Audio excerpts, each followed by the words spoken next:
यशोदा द्वारा श्री कृष्ण का बांधा जाना। एक बार अपनी दासी को कोई दूसरा कार्य करते देखकर माता यशोदा स्वयं दही मथने लगी। दही मंथन करते समय वे श्री कृष्ण की बाल लीलाएं गुनगुनाने और अपने पुत्र के विषय में सोचकर आनंदित होने लगी।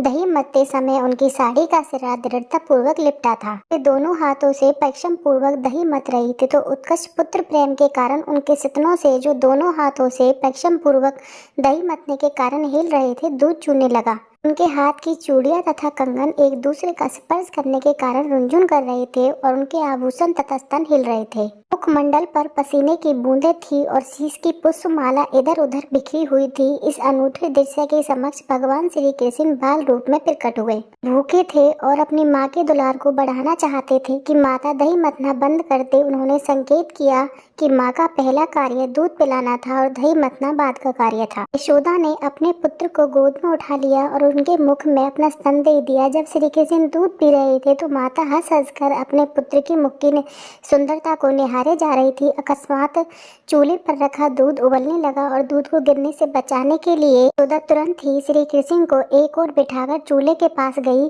अपनी माँ के द्वारा इस प्रकार छोड़े जाने के कारण श्री कृष्ण अत्यंत क्रोधित हो गए। होठ तथा नेत्र लाल हो गए।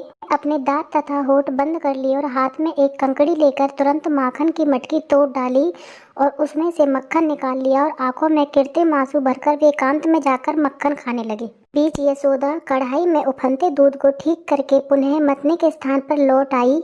ने उस टूटी फूटी मटकी को देखा जिसमें दही रखा था। चूंकि उन्हें अपना पुत्र दिखाई नहीं दिया तो वे समझ गई कि यह कार्य कृष्णा का ही है।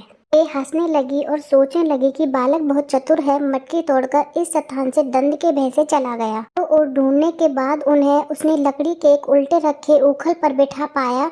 वे छत से टंगे झूले पर लटके से छीके से मक्खन निकालकर बंदरों को खिला रहे थे। उन्होंने देखा कि श्री कृष्ण अपने नटखट स्वभाव के कारण उनसे डरकर इधर उधर भाग रहे हैं। पुत्र को इस तरह व्यस्त देखकर वे चुपचाप पीछे से आई, किंतु श्री कृष्ण ने उन्हें तुरंत ही देख लिया। उनकी माता हाथ में छड़ी लेकर उनकी ओर आ रही थी तो वे तुरंत उखल से उतरकर डर के मारे भाग के चले गए। माता यशोदा श्री कृष्ण को पकड़ने के लिए घर के चारों कोनों में पीछा करती रही, जिन तक बड़े बड़े योगी भी ध्यान द्वारा नहीं पहुंच पाते। तो माता यशोदा अपनी पतली कमर तथा भारी शरीर के कारण तेज दौड़ने वाले बालक को सरलता से न पकड़ पाई।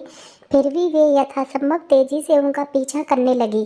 केश राशि शिथिल पड़ गई। उनके केस पर लगा फूल पृथ्वी पर गिर पड़ा। यद्यपि वे थक गई किंतु जिस भांति वे नटखट बालक तक पहुंच गई और उन्होंने उसे पकड़ लिया। जब श्री कृष्ण पकड़े गई तो वे आंसुओं में थे। वे अपने हाथों से आंखों को मलने लगे जिनमें काला काजल लगा हुआ था। बालक ने अपने पास खड़ी अपनी माता के मुख को देखा और भय के कारण उनकी आंखों की बेचैन हो उठी थी। यशोदा यह समझ रही थी कि श्री कृष्ण व्यथा ही डरे हुए हैं। वे उनके लाभ के लिए उनका दूर दूर करना चाह रही थी। अपने पुत्र को सर्वाधिक हितैषी माता यशोदा सोचने लगी, यदि यह बालक मुझसे अधिक डर गया तो उसे कुछ कहीं हो न जाए। तो माता यशोदा ने छड़ी फेंक दी। दंड देने के लिए उन्होंने रस्सी से उनके दोनों हाथ बांधने की ठानी। वे नहीं जान पाई कि श्री कृष्ण को बांध पाना उनके लिए असंभव था। सोच रही थी कि श्री कृष्ण छोटा सा शिशु है। वे नहीं जान पाई कि यह बालक अनंत है, जिसका न तो अभ्यंतर है, न ब्रह्मा है, न आदि है, न अंत है। वे असीम है तथा सर्वव्यापी हैं। वे जगत हैं। माता यशोदा श्री कृष्ण को अपना नन्हा मुन्ना ही समझ रही थी। यद्यपि वे समस्त इंद्रियों की पहुंच के बाहर हैं तो भी वे उन्हें काष्ठ के उलक से बांधने का प्रयास कर रही थी, किंतु वे उन्हें बांधने लगी तो रस्सी 2 इंच छोटी पड़ गई। उन्होंने घर से और रस्सी एकत्रित की और उन्हें जोड़ा, किंतु रस्सी उतनी ही छोटी पड़ गई। से उन्होंने घर की सारी रस्सियां जोड़ डाली, किंतु जब अंतिम गांठ लगाई तो वे 2 इंच छोटी निकली। माता यशोदा हंस रही थी किंतु विस्मित थी कि ऐसे कैसे हो रहा है। श्री कृष्ण को बांधने के प्रयास में थककर चूर हो गई तो उनको पसीना आ गया। उनकी शीश की माला नीचे गिर पड़ी। तब माता को इतना श्रम करते देख श्री कृष्ण को दया आ गई और वे रस्सी द्वारा बांधे जाने के लिए राजी हो गए। माता यशोदा के घर में एक मानवी बालक की भांति अपनी चिनी हुई लीलाएं कर रहे थे। श्री भगवान को अपने वश में कौन कर सकता है। शुद्ध भक्त भगवान के चरण कमलों पर स्वयं को अर्पित कर देता है, चाहे वे उसकी रक्षा करें या उसे मिटा दें। भक्त अपने शरणागत पद को कभी नहीं भूलता। इसी प्रकार भगवान भी अपनी भक्त की रक्षा करने में दिव्य प्रसन्नता का अनुभव करते हैं।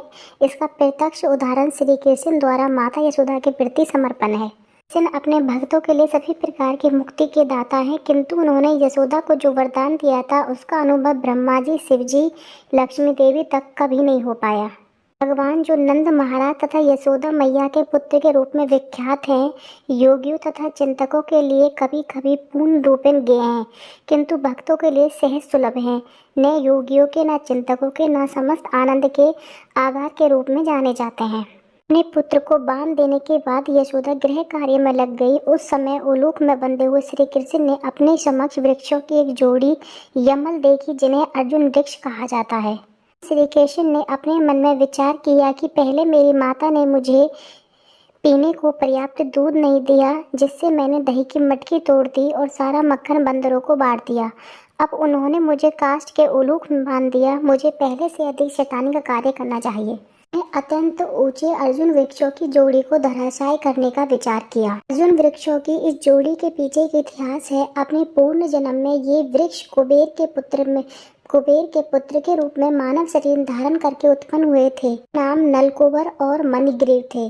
सौभाग्यवंश इस पर भगवान की दृष्टि पड़ी। उन्होंने अपने पूर्ण जन्म में नारद ऋषि ने इन्हें श्राप दिया था, क्योंकि मद में चूर होकर अपना कर्तव्य भूल गए थे।